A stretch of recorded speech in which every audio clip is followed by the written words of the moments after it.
So there's a very famous saying by Milarepa. He is one of my favorites. Yeah. So he said, "Every saint had a past, every sinner has a future." तो इसको अगर शायरी में बोलूं तो मंजिल मिल ही जाएगी, भटक करके ही सही, गुमराह तो वो हैं जो घर से निकले ही नहीं। सो बायो एनर्जी हीलिंग क्या है? अभी जब हम बीमार पड़ते हैं, हमें यूजुअली आदत है कि हम एलोपैथिक दवाइयाँ लेते हैं। फिर हमें अब रियलाइज हो रहा है कि आयुर्वेदा मेडिसिन औषधि जो है वो भी एक ऑप्शन है। और जो तीसरी चीज़ है वो है एनर्जी हीलिंग, जैसे रेकी लोग के सेशंस लेते हैं लोग, और भी बड़ी सारी एनर्जी हीलिंग्स होती हैं। तो आज हमारे साथ यश शेखर हैं जो कि बहुत ही अच्छे बायो एनर्जी हीलर हैं। तो आज हम उनसे एनर्जी हीलिंग के बारे में बात करेंगे और वो हमें बताएंगे कि how does it help Yash, and कैसे किसी भी ह्यूमन बॉडी को वो हील करती है, जो प्रॉब्लम हो गई है उसको हील करने के लिए, और जो प्रॉब्लम नहीं हुई है लेकिन उसके लक्षण जो है वो आने शुरू हो गए उसको हील करने के लिए। तो पहले मैं आपका वेलकम करना चाहूंगी। Thank you so much for joining us. Thank you everyone. Hello. तो क्या है ये एनर्जी हीलिंग के पहले बताइए, और फिर बायो एनर्जी हीलिंग के बारे में हम बात करेंगे। देखिए, as we know in the universe everywhere there is a healing energy source. Sunlight, water, air, fire, earth, sky, इन नेचुरल एलिमेंट्स है। फिर इनके सब फॉर्म्स हैं, crystals, different kind of rocks, different kind of soil elements, different kind of plants, flora, fauna, even animals, their presence, even good people. If you find people who are happy, that's a natural energy source also. So energy healing बहुत ही एक vast topic है, बहुत types हैं इसके, और bio energy healing इसमें से एक specification है जहां आप किसी person, किसी alive system के थ्रू एनर्जी लेते हैं। ओके। और इसमें बहुत सारी मॉड्युलैरिटीज आई, जैसे reiki is the most I think one the most popular, जो Mikao Usui, doctor Mikao Usui ने फॉर्म किया था। उसके बाद प्राणिक हीलिंग बहुत फेमस हुआ, और इसमें थेरेपीज टाइप्स की होती हैं। सो जैसे reiki is both touch therapy and distance healing therapy, west pranic healing is mostly a distance healing therapy, but there are various varieties. Yes, so ये reiki healing जब मैंने भी कुछ सेशंस लिए हैं तो बॉडी जो है वो वार्म फील करने लगती है, जो हीलर जब हीलिंग दे रहे होते हैं। हाँ। तो वार्म कैसे क्रिएट होती है, मतलब what is that warm, how does it get created? So bio energy healing क्या है? अभी जब हम बीमार पड़ते हैं, हमें यूजुअली आदत है कि हम एलोपैथिक दवाइयाँ लेते हैं। फिर हमें अब रियलाइज हो रहा है कि आयुर्वेदा मेडिसिन औषधि जो है वो भी एक ऑप्शन है। और जो तीसरी चीज़ है वो है एनर्जी हीलिंग, जैसे रेकी लोग के सेशंस लेते हैं लोग, और भी बड़ी सारी एनर्जी हीलिंग्स होती हैं। तो आज हमारे साथ यश शेखर हैं जो कि बहुत ही अच्छे बायो एनर्जी हीलर हैं। तो आज हम उनसे एनर्जी हीलिंग के बारे में बात करेंगे और वो हमें बताएंगे कि how does it help Yash, and कैसे किसी भी ह्यूमन बॉडी को वो हील करती है, जो प्रॉब्लम हो गई है उसको हील करने के लिए, और जो प्रॉब्लम नहीं हुई है लेकिन उसके लक्षण जो है वो आने शुरू हो गए उसको हील करने के लिए। तो पहले मैं आपका वेलकम करना चाहूंगी। Thank you so much for joining us. Thank you everyone. Hello. तो क्या है ये एनर्जी हीलिंग के पहले बताइए, और फिर बायो एनर्जी हीलिंग के बारे में हम बात करेंगे। देखिए, as we know in the universe everywhere there is a healing energy source. Sunlight, water, air, fire, earth, sky, इन नेचुरल एलिमेंट्स है। फिर इनके सब फॉर्म्स हैं, crystals, different kind of rocks, different kind of soil elements, different kind of plants, flora, fauna, even animals, their presence, even good people. If you find people who are happy, that's a natural energy source also. So energy healing बहुत ही एक vast topic है, बहुत types हैं इसके, और bio energy healing इसमें से एक specification है जहां आप किसी person, किसी alive system के थ्रू एनर्जी लेते हैं। ओके। और इसमें बहुत सारी मॉड्युलैरिटीज आई, जैसे reiki is the most I think one the most popular, जो Mikao Usui, doctor Mikao Usui ने फॉर्म किया था। उसके बाद प्राणिक हीलिंग बहुत फेमस हुआ, और इसमें थेरेपीज टाइप्स की होती हैं। सो जैसे reiki is both touch therapy and distance healing therapy, west pranic healing is mostly a distance healing therapy, but there are various varieties. Yes, so ये reiki healing जब मैंने भी कुछ सेशंस लिए हैं तो बॉडी जो है वो वार्म फील करने लगती है, जो हीलर जब हीलिंग दे रहे होते हैं। हाँ। तो वार्मथ कैसे क्रिएट होती है, मतलब what is that warmth, how does it get created? So as normally as your energy gets higher, the temperature will rise. Okay. ये टिपिकल आपको जो कहते हैं, आपको फिजिक्स के लॉज में आता है कि जब किसी चीज की एनर्जी बढ़ती है तो उसका टेम्परेचर बढ़ता है. जैसे when you're doing cooking in the house, so जब आप टेम्परेचर बढ़ाएंगे तो आपको ऑब्वियसली हीट ज्यादा होगी. सो मतलब अगर हीट आ रही है तो उसका मतलब वो जो हीलिंग का प्रोसेस है बिल्कुल बिल्कुल. ऑन द कॉन्ट्ररी, अगर बॉडी कोल्ड हो रही है तो that also shows lack of heat, that shows the energy is going down. That's why अगर आप कोल्ड टेम्परेचर्स में जाएंगे तो आपको वहां पे काफी ठंड लगेगी. और अगर आपकी बॉडी एनाटॉमी ठीक फंक्शन नहीं कर रही है, आपका मेटाबॉलिक रेट ठीक फंक्शन नहीं कर रहा है, तो आपको वहां पे हिट हो सकता है. ओके. सो जनरली कोई भी हीलर जो करते हैं हीलिंग सेशन, जितनी उनकी अच्छी हीलिंग पैटर्न होगी उतनी ज्यादा वो वाइब्रेशंस, हीट क्रिएट कर पाएंगे. इनफैक्ट ये इतना ज्यादा डेवलप्ड है कि जो टिबेटन कल्चर है उसमें एक टेक्निक है, तुमो technique. Okay. So it's spelled as TUM-MO. Okay. Tumo technique. So Milarepa was considered one of the best philosophers and yogis of the 10th century around that time. और एक legacy में थे, तो उनकी तुमो टेक्निक पे बहुत अच्छी कमांड थी. So he could create very high degree of temperature change in the body, and I have met some of the Tibetan monks who can still do it. So इनकी energy जो होती है बहुत ही ज्यादा डेवलप्ड होती है. तो अगर ये लोग हीलिंग करते हैं तो बॉडी को ये बहुत फास्ट टेम्परेचर चेंज कर सकते हैं. तो वो जो मैंने सुना है कि वो आइस में they used to mark a circle, और वही सर्कल तक ही वो आइस को अपनी बॉडी से मेल्ट कर देते बॉडी. ये बिल्कुल सेम ही चीज है. तुमो टेक्निक, TUM, ये one of the secret techniques है, मेडिटेटिव टेक्निक है. जी. जो हमारी जो मेडिटेशन अभी है, हम उसको बहुत ही एवरेज तरीके से, सिंपल भाषा में बोलो तो वो ब्रेथ वर्क करते हैं. बट जब एडवांस फॉर्म में जाएंगे तो temperature change is one of the biggest guardians energy of the growth of a spiritualist. And as you grow as a spiritualist, your healing power will naturally increase. So healing is not an art. It's a extra currency or gift you get if you have meditated properly. It's like God's showing you a certificate. Okay. So आपकी जितनी energy, अगर आप week इंसान है, एक week इंसान भी healing कर सकता है, पर वो फिर बीमार पड़ जाएगा. अच्छा. मेरे पास जो मैक्सिमम केसेस हीलिंग के आते हैं उसमें एक बहुत स्ट्रॉन्ग परसेंटेज हीलर्स की होती है. दे आर द हीलर्स जो ग्रेजुअली कुछ सालों में इनकी एनर्जी ड्रॉप हो जाती है और फिर ये सिक हो जाते हैं. So if you're giving energy to someone of any form, your own health has to be of a very, very high, I would say like a superhuman level. So you have to work on yourself more. Not that if you're a healer, you have to work on yourself less. तो naturally है. अब इसको scientifically explain करते हैं कि होता कैसे है. तो first हो गया source. Source is about जिससे बॉडी से एनर्जी आ रही है. तो जैसे मैं बताया तुमो टेक्निक या अदर टेक्निक्स के थ्रू अपनी बॉडी हीट को चेंज करते हैं. ये हो गया फिजिकली मेजरेबल प्रोसेस. ओके. और इंटरनली क्या करते हैं, वो अपनी इमेजिनेशन और वाइब्रेशन पैटर्न को चेंज करते हैं. सो विजुअलाइजेशन से बहुत इंपॉर्टेंट है. विजुअलाइजेशन, और ये विजुअलाइजेशन भी दो तरह का होता है. एक होता है कॉन्शियस माइंड, एक होता है सबकॉन्शियस माइंड. तो जो कुछ हीलर्स हैं जो बोलते हैं मुझे नहीं पता उसमें क्या हुआ. बहुत हीलर्स ऐसे हैं जो चैनल्स हैं, साइकिक्स हैं, वो बोलते हैं कि मुझे पता नहीं चला क्या हुआ उस टाइम पे. अच्छा. तो वो सबकॉन्शियस माइंड वहां एक्टिव है, इसलिए कॉन्शियस माइंड को पता ही नहीं चला. So they don't know कि who is functioning because their subconscious mind is functioning. There's some conscious mind doesn't know what is happening. लेकिन मीडियमशिप जो हम कहते हैं, जैसे स्पेशली अगर आप साईं बाबा के फॉलोअर्स देखेंगे तो वो साईं बाबा के प्रति बहुत डिवोटेड है. तो they have an energy that Sai Baba is doing, and many of them will not remember. So their Sai Baba's energy is channeling. So conscious mind वहाँ पे नहीं है, इसलिए उनको पता नहीं चला कि किसने कैसे हुआ प्रोसेस. Whereas जो conscious माइंड को भी इन्वॉल्व कर रहे हैं, वो विजुअलाइज करेंगे, इमेजिन करेंगे और बहुत तरह की चीजों का यूज करेंगे. जैसे प्राणिक हीलिंग में कलर्स का बहुत स्ट्रॉन्ग यूज है. रेकी में सिंबल्स का बहुत स्ट्रॉन्ग यूज है, डिवाइन सिंबल्स का. तो प्राणिक हीलिंग में कौन से सिंबल्स का यूज करते हैं लोग? वो तो मैं डिस्कस नहीं करना चाहूंगा, बिकॉज इनको उनके सीक्रेट गार्डियनशिप्स के प्रोटोकॉल्स होते हैं. सब में, रेकी में भी है, प्राणिक हीलिंग में भी है, और इवन आपको सनातन धर्म में बहुत स्ट्रॉन्ग इसके सिंबल्स हैं, हर जगह है.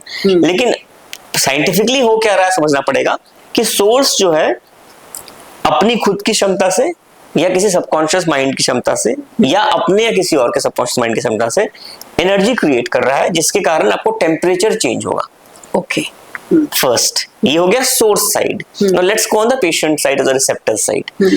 तो बेसिकली बॉडी में दो तरह के सेल्स हैं, primarily body cells and brain cells, और हमारी सारी कंट्रोल ब्रेन सेल्स के थ्रू है.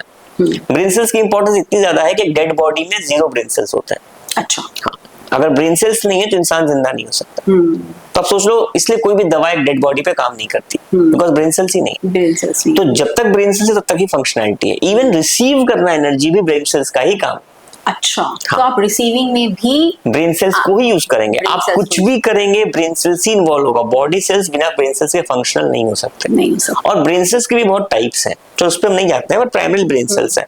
तो ये जो साइकिक हीट है, जो इनर हीट है, जो हीलर है, इसको हीट या वाइब्रेशंस के थ्रू वो प्राइमरी ब्रेन सेल्स को एक्टिव कर रहा है। अच्छा। हीलिंग ब्रेन सेल्स ही करते हैं। तो एक्चुअली में जो हीलर होता है वो एक्चुअली सिर्फ मीडियम होता है। इंसान की हीलिंग खुद उसका अपना ब्रेन सेल्स करता है। So be it crystals, be it a bioenergy, or be it any other kind of healing, primarily you're activating the soul's power which is inside the brain cells. तो मैंने basically medical science को और spiritual science को एक common point पे लाया है कि ब्रेन सेल्स को अब देखो, जो आत्मा का क्लोजेस्ट रिलेशनशिप है वो ब्रेन सेल्स से समझा सकता है। इसलिए ब्रेन की सर्जरी नहीं होती।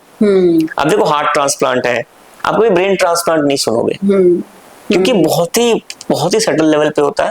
और इवन कैंसर के लास्ट स्टेज में they will ask for bone marrow transplant. तो ये फिर ये सारी वही चीजें हो गई कि बेसिकली ब्रेन सेल्स के लेवल की बातें हैं और बहुत ही सेंसिटिव है ये। स्पेशली इसलिए हीलिंग में आपको स्पाइनल कॉर्ड का और स्कल का बहुत हाई इंपॉर्टेंस है। तो ये आप जो करते हैं बायोएनर्जी हीलिंग, उसमें पल्स महसूस होती है, मतलब आपने मुझे काफी सेशंस दिए हैं, तो आप यहाँ पे जैसे टैप करते हैं और we feel the pulse, and वो धीरे धीरे पल्स जो है एक बहुत ही एक स्टेज पे ले जाती है जहाँ पे बहुत ही शांति और सुकून होता है। तो वो साइंटिफिकली आप उसे कैसे एक्सप्लेन करेंगे? Best is always explaining with an example. So my healing energy is again like a car battery. Okay. जो आपकी गाड़ी चलती है उसको कार की इंजन चलाती है। कार की बैटरी सिर्फ इंजन को इग्नाइट करती है। तो my vibrations from my hand is only igniting the brain cells, specially in the skull reason. उसके बाद हीलिंग तो आपके खुद के ब्रेन सेल्स जो स्कल और स्पाइनल कॉर्ड में वही कर रहे हैं। मैं बस लाइक अ extra energy power loaded car battery charger, मैं उसको बस। तो वो जो पल्स आपके हैंड से जा रही है, वो ब्रेन सेल्स में में जा रही है। तो वो पल्स ब्रेन सेल्स का मतलब कैसे, how is it healing the brain? तो ब्रेन सेल्स की करेंसी है ट्रांस। ओके। तो मैंने बताया ब्रेन सेल्स बॉडी सेल्स में क्या फर्क है। अब ब्रेन सेल्स कैसे फंक्शन करते हैं? ब्रेन सेल्स को ट्रांस की जरूरत है। ब्रेन सेल्स का प्राइम फूड ट्रांस है। Trance is a state when you are sleepish and awake at the same time, जिसको हम योग की स्टेट भी बोलते हैं। और इसकी बहुत सारी डेप्थ्स हैं, लाइक बीटा से अल्फा, थीटा, डेल्टा। इसको मेडिकल साइंस ने काफी elaborately इसको मेजर किया यूजिंग अ डिवाइस कॉल्ड इलेक्ट्रोएंसेफेलोग्राफ। तो जैसे ECG is to measure the heart rate, EEG is to measure the brain waves। तो इससे आप देख सकते हो कि आप जितने ट्रांस में डीपर जाते हो आपकी उतनी स्टेट चेंज करती है, from beta two alpha two theta two delta respectively. तो बेसिकली मैं वाइब्रेशंस यूज करके ब्रेन सेल्स को एक्टिव कर रहा हूँ। जितने ब्रेन सेल्स रिलैक्स होंगे, एक्टिव होंगे, स्ट्रांग होंगे, उतना उनकी फ्रीक्वेंसी स्लो होगी। So they'll go from beta to alpha to theta to delta naturally. Taking someone to alpha state is relatively very easy for me. So I'm just helping the person's brain cells to get active by letting it go to beta state to alpha state, which is a more relaxed state. Okay. So I'm basically taking the person's brain cells to more relaxed state. Once the person's brain cells goes to more relaxed state, वो अपनी self healing की speed को बढ़ा देता है। So that any human being can do? Anybody can do, but the vibrations should be strong enough for that।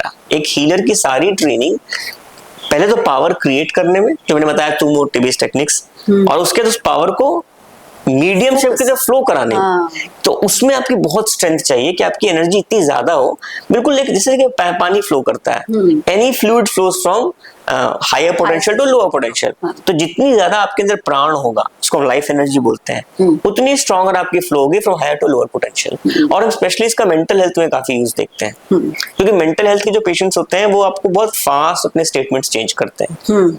जो हम बोलते हैं ना, जो नॉर्मल इंसान, मेंटल हेल्थ के जो पेशेंट है उनका किस स्टेट में होता है? मतलब देखिए, उनका ब्रेन बहुत हाईली एक्टिव होता है। एग्जैक्टली जो एक ह्यूमन कॉन्शियसनेस है वो पागलपन और एनलाइटनमेंट के बीच की चीज है। तो जब आप एनलाइटेंड हो तो बिल्कुल स्टिल माइंड है। इसको क्लोजेस्ट स्टेट टू एनलाइटनमेंट जो मैं बता सकता हूँ medical is delta state of brain. इसमें बहुत ही स्लो ब्रेन वर्क करता है, similar to state of a coma patient और अ पेशेंट इन वेंटिलेटर।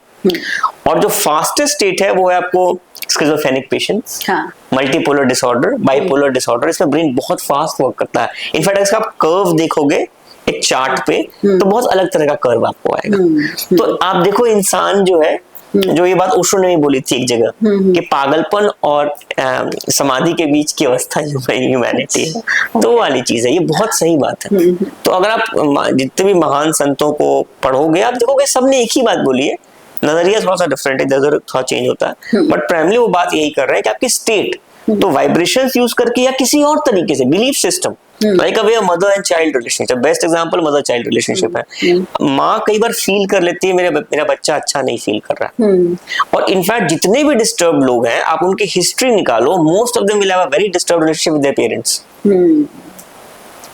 अगर मुझे किसी को काउंसिल करना होता है, simple counselling, I just see their childhood first.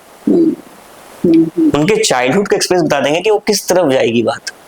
और ये साइंटिफिक फैक्ट है, ह्यूमन ब्रेन के जो 3 प्राइम पार्ट्स होते हैं, कॉन्शियस माइंड जो कि इन्वायरमेंट से पिकअप करता है सिग्नल्स, क्रिटिकल माइंड जो उसको आगे बढ़ाता है, और सब कॉन्शियस जो कि आपका रियल स्पिरिचुअल सेल्फ है। अब क्रिटिकल माइंड जो है एक बच्चे का डेवलप होता ही नहीं है, और जितना उसकी एज होती है उतने ही judgments, conditionings, preconceived notions, दुनियादारी, इससे वो थिक होते जाता है वो लेयर। और जितना क्रिटिकल माइंड थिक होगा उसको हील होना उतना टफ पड़ेगा, क्योंकि हर कुछ को जज करेगा। तो जब हम बोलते हैं, सारे आपको लगभग सारे टीचर्स बोलते हैं being non judgemental, being unconditional, being having a free mind, वो इसकी ही बात कर रहे हैं। सो क्या क्या मेडिकल प्रॉब्लम्स आप जो ये सेशन देते हैं? Mostly mental health, specially depression, anxiety, क्योंकि मैं बेसिकली जो मेरा बैकग्राउंड है योगा बेस्ड रहा है, और ऑब्वियसली हीलर मैं ग्रैंड मास्टर हूँ for a very long time, more than a decade. So मैंने हीलिंग और योगा दोनों को यूज किया, plus obviously under the AYUSH ministry I have learned South Indian martial arts and all. I keep learning new things, so I do something which is more like using something similar to yoga and healing, and also studying the, because हमारा योगा में subject था body anatomy, और सो मेरे को medical science की चीजों की भी काफी रिलेटिवली अच्छी समझ है। मेरा काफी काम इंडियन फर्टिलिटी सोसाइटी के साथ है। I been a speaker for their fertivision program for many years, and I been doing all this counselling for a long time, and I try to take a scientific perspective, and I try to study. तो trance state जो मैंने बताया, stillness की state, वो maximum आपकी sleep के दौरान होती है। Your sleep is the best indicator of your health. Okay. तो लॉन्ग टर्म में हो गया आपकी चाइल्डहुड, शॉर्ट टर्म में हो गया आपकी स्लीप। आप इन दोनों पे फंक्शन करो तो आप मेजर कर पाओगे, बिकॉज जो चीज को आप मेजर नहीं कर सकते उस चीज को आप इंप्रूव नहीं कर सकते। तो पहले मेजर करते हैं। तो जितनी डेप्थ आपकी स्लीप की है और जितना हैप्पी मेमोरीज आपके चाइल्डहुड की है, आपकी सेल्फ हीलिंग पावर उतनी ज्यादा होगी। So it may be a condition कि किसी बच्चे को बचपन बहुत अच्छा बीता हो, सडनली प्रॉब्लम आ जाए, वो फिर भी उसको बेटर हौसले के साथ हैंडल करेगा कंपेयर टू द पर्सन जिसने बहुत ज्यादा पेन देख लिया हो। तो pain is not a problem, how you handle the pain is problem. ऐसा नहीं कि जो पेन सहते हैं वो खराब हैंडल करते हैं, नहीं। पेन को आप लेते किस पर्सपेक्टिव में हो, आप सेम ही चीज को बहुत डिफरेंट पर्सपेक्टिव में ले सकते हो। जो जिंदगी को देखने का नजरिया है वो बिगेस्ट हीलिंग फोर्स है। अब एक सोल्जर को, अगर आप एक मूवी देखो, सैम बहादुर करके मूवी आई थी, इंडिया के फर्स्ट फील्ड मार्शल की मूवी थी, उनको काफी सारी बुलेट्स लगी, still he survived. So imagine that perspective, that I am doing it for the country. So that changes the whole perspective, and it's not that the bullet will become softer because you are thinking in that, but your perception affects things in a very different way. Very true. Okay. So it is through the pulse, through the vibrations, your energy, pulse, vibration, you give the healing. So other topic I wanted to discuss with you is, like, I was reading somewhere कि जो हमारी sacrum bone होती है, like हमारी जिंदगी में जो बहुत सारी प्रॉब्लम्स हैं वो खुद कुछ हमारी बनाई हुई होती हैं, और कुछ हमारी जैसे बोलते हैं कि जनरेशनल चल रही होती हैं। तो जो हमारे एंसेस्टर्स का अगर कोई ट्रॉमा है या उनकी कोई अच्छी चीज है तो वो सारी हमारी सेक्रम बोन में स्टोर होती हैं। वो मेमोरीज होती हैं, वो वाइब्रेशन की फॉर्म में होती हैं, स्टोर की क्या होती हैं। तो अगर हमें एंसेस्ट्रल हीलिंग करनी है, मतलब जो हमारी पूरी लिनिएज में अगर कोई कर्स है या कोई नेगेटिव चीज है या जो हम मतलब जो हमें अच्छे से जिंदगी को नहीं जीने दे रही है, तो उसके लिए बोलती हैं कि आप अगर सेक्रम बोन पर वर्क करते हैं तो it helps you. So would you like to talk about it? Like I was very intrigued with this. मतलब what is it? Because lot of people come कि हमने तो ऐसा कुछ किया ही नहीं है, तो हमारी तो लाइफ में रिलेशनशिप ही नहीं मैनिफेस्ट हो रहा है, या पैसा ही नहीं आ रहा है, या बीमारी नहीं घर से जा रही है. और फिर अगर उनका देखें तो उनकी ये जनरेशनल प्रॉब्लम होती है. कोई जनरेशन है, कुछ लोग हैं, लिनिएजेस हैं, वो रिच हैं शुरू से, कुछ हैं कि वो पुअर ही हैं, कुछ हैं कि वो हेल्दी हैं, कुछ हैं कि वो नहीं है. तो ये जो एक चीज हम एक एज ए ह्यूमन बीइंग जब हम बर्थ लेते हैं और ये हमारे एंसेस्टर्स हमारी बॉडी में, मतलब हम चाहे कहीं भी चले जाएं, लंदन चले जाएं, अमेरिका चले जाएं, कहीं भी चले जाएं, लेकिन वो हमारी सेक्रम बोन में अगर स्टोर्ड है जैसे बोलते हैं, तो इसको कैसे हैंडल किया जाए और एक्चुअल में ये क्या है? मतलब I would want you to. देखिए, इंडियन फिलॉसफी में there are different school of thoughts, और in a way medical system, medical science is also school of thought. तो मैं इसको दोनों के एंगल से लेता हूँ, so we get a better referential understanding, because I always talk about scientific spirituality. So first of all kundalini yoga, जो कि आपको हठ योगा के अंदर आता है. इसके गोरखनाथ बहुत बड़े गुरु थे. तो उसमें चक्रों का वर्णन है. तो लोएस्ट चक्र इज मूलाधार चक्र, देन कम्स स्वादिष्ठान चक्र, देन मणिपुर, अनाहत, विशुद्धि, आज्ञा, सहस्त्रार. तो आपका क्वेश्चन जो है प्राइमरली वो सैक्रम रीजन से है, तो स्वादिष्ठान चक्र का रीजन होगा. Just for referential understanding of the audience, जो कॉक्सिक्स रीजन है, उसको हम टेलबोन बोलते हैं, वो प्राइमरली मूलाधार चक्र रीजन है. और जो आपका सेक्रम रीजन है, जो सैक्रल एरिया आता है, वो आपका प्राइमरी स्वादिष्ठान चक्र है. तो आप देखो कैसे मैच की फिर. ये नहीं कि डिफरेंट स्कूल ऑफ थॉट्स है जो उनके लिए वर्ड्स नहीं. आप एलिफेंट को हाथी बोलोगे तो एनिमल चेंज नहीं करेगा, वो सेम ही रहा. तो ये जो स्वाधिष्ठान, इसको हम थोड़ा सा इसका हम संधि विच्छेद करें तो Swadhisthana which means where I stay. अच्छा. तो जितने भी आपके संस्कार हैं, आपके पूर्वजों के, जो हम कहते हैं हमारे में सनातन धर्म में गोत्र, ये गोत्र से स्टार्ट हुआ. अच्छा. इवन अगर आप एस्ट्रोलॉजी से रेफरेंस लेंगे तो नक्षत्र, अगर एस्ट्रोलॉजी अगर अच्छे किसी पर्सन से पूछेंगे तो आपको लग्न की सिर्फ बात नहीं बोलेगा, असेंडेंट नहीं बोलेगा, वो नक्षत्र आएगा पहला, लग्न दूसरा, राशि तीसरा. इसके बाद मून चार्ट, सन चार्ट और डिफरेंट चीजें आती हैं, बट प्राइमरली ऐसे करके चलता है. तो आप सोचो ये सारी चीजें आपकी बिल्कुल आपकी सोच का एक लोअर कंट्रोल लिमिट और अपर कंट्रोल लिमिट है. और इस पे ये फिलॉसफी मानती है ऐसा, मेडिकल साइंस इसको उतना नहीं मानता, पर ये फिलॉसफी मानती है, योग भी मानता है, और कुंडलिनी योग तो स्पेशली मानता है कि आपके संस्कार जो है वो आपको प्राइमरली मिले हैं आपके पेरेंट्स से, और उनको मिले हैं उनके ग्रैंड पेरेंट्स से, जो कि लॉजिकल सेंस बनाता है. और उस कारण से आपको आपकी एक सोच है. So all the healing modalities believe a lot in imagination. So what they think, if presently you are like this, you can heal the past also. अब आप सोचोगे तो बड़ा अजीब लगा, बट आप देखो, आपको हॉलीवुड में ऐसी कई मूवीज हैं. टाइम कॉप करके एक बड़ी फेमस मूवी थी वैन डैम की. तो उसमें था कि उसको लगता है कि यहाँ पे उसकी प्रॉब्लम होती है फैमिली में, तो वो पास्ट में जाके प्रॉब्लम को सॉल्व करता है. और जैसे पास्ट में सॉल्व कर लेता है, फ्यूचर में प्रॉब्लम सॉल्व होती है. इसमें बहुत सारी मूवीज बनी है. अभी आपको जो इन्फिनिटी करके थी, वो आई थी मूवी, इस पे थी आपको. तो ये बिल्कुल एक मार्वल इसको काफी कवर करता है. तो बेसिकली ये कहना है कि ये है, ये थ्योरी है. आपको अगर आप मैथोलॉजी की बात करेंगे तो काकभूषण जी, उन्होंने आपको बहुत क्लियर बोला है कि उन्होंने कई रामायण और महाभारत होते हुए देखे हैं. अच्छा. हाँ, बहुत अमेजिंग है ये. yes, it's a very amazing thing. The more you get into it, the more. और इसके बहुत, और ये मैंने अभी तक जो भी वर्ड्स यूज किए सब फैक्ट्स हैं. इसमें कुछ भी ऐसा नहीं जो मैंने इन्वेंट किया हो या मैंने कोई बताया हो. ये सब जो बातें बहुत क्लियरली और बहुत डीप भी मैं नहीं गया हूँ अभी इसमें. तो इसमें आपको शो करता है कि एंसेस्ट्रल हीलिंग जो होती है वो प्राइमरली आपके सबकॉन्शियस माइंड में जो सारे संस्कार हैं, जो आपके और आपके डीएनए पूल के सारे लोगों के हैं, आप उसकी हील करते हो. अच्छा. तो अब आप इसका एग्जांपल देखो, गंगा नदी को जिन्होंने लाया धरती पे, भगीरथ. हाँ. तो उन्होंने अपने जो उनके बाकी भाइयों की जो डेथ हुई थी उसको क्लियर करने के लिए वो गंगा जी को धरती पे लाए थे. हाँ. और शिव जी की उन्होंने आराधना की, and all this worked. Again वो सेम स्टेट स्टोरी चल रही है. तो basically if you get heeled, you are not only solving your problem, practically also if you are healed, आप अपने आसपास कम से कम 4 या 5 लोग की तो हेल्प करते ही करते हो. आप अपनी ऑर्गेनाइजेशन की, जिसमें भी आप काम कर रहे हो या चला रहे हो, अपने हाउस होल्ड की, अपने कुछ फैमिली मेंबर्स की, अपने दोस्तों की, एक्वेंटेंस की, सोशल मीडिया के through you create a huge difference. So जो बहुत सारे सेंट्स ने बोला है कि to improve the world you don't have to change the world, you just change yourself. तो आप अपने ऊपर जो वर्क की बात है, इसकी स्टार्ट होती है सेल्फ हीलिंग से, स्वादिष्ठान चक्र का एरिया। तो उसको कैसे हील किया जाए? उसकी डिफरेंट मेथोडोलॉजीज है, बहुत लोग डिफरेंट तरीके से करते हैं। तो आसान सा कुछ बताइए जो हमारे मतलब मैं भी कर सकूं और जो देख रहे हैं इस वीडियो को। सबसे सिंपल मैंने तो माना है ब्रेथ को। अच्छा, मुझे ब्रेथ वर्क से इजी कुछ भी नहीं लगता। सबसे इजी जो है वो ब्रेथ वर्क है, because breath work what it does is that it makes you align with your body and mind. देखिए, body can not reach till mind, please understand. Body can reach till breath and breath can reach till mind and then mind can reach till soul if you believe in soul. So my point is आपको एक ladder की तरह breath काम करता है। Okay. तो breath can energise everything. आप देखोगे इवन ब्रेन में जो लोग की ब्रेथ डीपर एंड स्लोअर है, not only human beings even animals, उनकी फंक्शनैलिटी डिफरेंट है। तो आपको जितनी अच्छी आपकी ब्रीदिंग होगी, मतलब जितनी स्लो होगी और कॉन्शियस होगी बेसिकली। हाँ, तो जितनी अच्छी होगी, हाँ, जितने आप कॉन्शियस होते हो, अवेयर होते हो।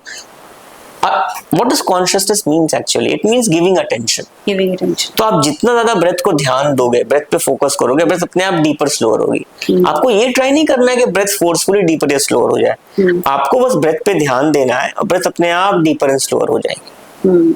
और जब ब्रेथ डीपर एंड स्लोअर हो जाती है तो अपने आप वो सारे ब्रेन सेल्स की हीलिंग करने लगती है। ये मतलब आप उसको इन अ वे हेल्प कर रहे हो। So you mean to say कि if we are doing conscious breathing, तो दे सर्टेन पैटर्न लाइक वो जैसे बोलते हैं कि आप इस चीज पे फोकस कीजिए, आप बेली से सांस लीजिए, आप स्वादिष्टान से सांस लीजिए, उससे बेटर होगा। कि सिर्फ हम अगर डीप ब्रीदिंग करें या अगर हम कॉन्शियस ब्रीदिंग करें तो उससे भी, देखिए एक्चुअली एक ही चीज को देखने का कई विजुअलाइजेशन भी साथ में करना है कि बेस्ट है कि आप ट्राई करो कि पूरी बॉडी ब्रीथ करें। अच्छा, which means you don't, जब देखोगे कोई, जब हम कहते हैं ना, जब किसी अच्छी बुक को, if you want to know a good book, you must read a bad book. So you see a person who is not doing good kind of breathing. So their breath will be very shallow and short. Yes. On the contrary, breathe from only the throat. And it doesn't even go till the chest. Through the chest. And actually, you see the way a child breathes, or we call it turtle breathing. It's still especially from the stomach. But actually, the yogis breathe even deeper than this. Okay. They breathe from the coccyx, which is the tailbone region, till the top of the skull. Okay. अब देखो कितना difference हो गया, और ये एक दिन में नहीं होता। इसके लिए कई लोगों को साल लगाते हैं, कई लोगों को दशकों लग जाते हैं, कई लोगों को जन्म लग जाते हैं। लेकिन इसका रिजल्ट गारंटीड है। जो जितनी अच्छी ब्रीदिंग करेगा, उसकी हेल्थ, उसकी नेचुरल सेल्फ हीलिंग पावर उतनी बढ़ेगी। एट द सेम टाइम आप जितने भी डिफरेंट मेथोडोलॉजीज यूज करते हो हीलिंग के, चाहे एंसेस्ट्रल हीलिंग है, चाहे रेकी है, चाहे प्राणिक हीलिंग है, कोई भी और मॉडलिटी है, क्योंकि बहुत कंट्रीज में, बहुत कल्चर में डिफरेंट है। आदिवासी जो आपको सभ्यताएं हैं उनमें अलग है, बहुत कुछ हिडन है, बहुत पहाड़ी सभ्यताएं हैं वर्ल्ड में जो हिडन है, बहुत फॉरेस्ट ड्वेलर्स हैं जो हिडन है। इन सब के पास अपनी टेक्नोलॉजी है, अपने तरीके हैं, जीवन जीने का इनका तरीका, एक नजरिया है। और इन सब में ब्रेथ का बहुत ही हाई इंपॉर्टेंस है। So in a layman's language I would just suggest कि आप अपनी ब्रेथ को वॉच करना शुरू कीजिए दृष्टा भाव से। Just be a witness of your breath, and lot many things in life can change. One common thing you'll see, if you do it properly, with every inhale stomach will come out. Yes. And every exhale stomach will go in. That's a very simple way of measurement. Yes. But I would say don't measure, just watch. Yeah. Your breath will get deeper and slower. Yes. So from I mean, if we are doing conscious breathing, so from having just perfect health कि आपका heart अच्छे से beat करेगा, आपका liver अच्छे से काम करेगा, to the ancestral healing, मतलब this deeper, only with the control on our breath we can achieve. Right?